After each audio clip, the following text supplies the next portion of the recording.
السلام علیکم ناظرین، ایم پی نیوز 92 میں خوش آمدید۔ اہم ترین خبر سے آپ کو آگاہ کر رہے ہیں۔ سعودی عرب میں آج خانہ کعبہ کو غسل دینے کی تقریب منعقد ہوئی۔ اس تقریب کے دوران بیت اللہ کا دروازہ بھی کھول دیا گیا۔ اس کے بعد سعودی عرب کی جانب سے سوشل میڈیا پہ ویڈیوز بھی وائرل کر دی گئیں۔ خانہ کعبہ کو غسل دینے کی تقریب، بیت اللہ کا دروازہ کھول دیا گیا۔ غسل کعبہ کے لیے 20 لیٹر آب زمزم اور عرق گلاب استعمال کیا گیا۔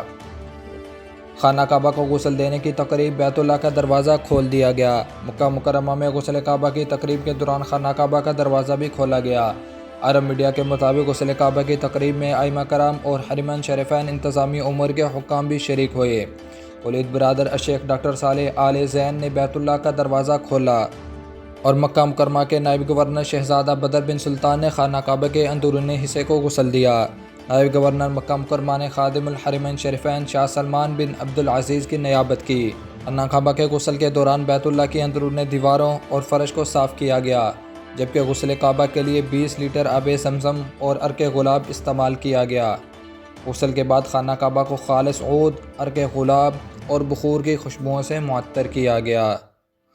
تو ناظرین، آج کے لیے اتنا ہی۔ مزید ایسی خبروں کے لیے ہمارے یوٹیوب چینل کو سبسکرائب کر لیں، فیس بک اور ٹک ٹاک ویور پیج کو فالو کر لیں۔ دیکھتے رہیے ایم پی نیوز 92۔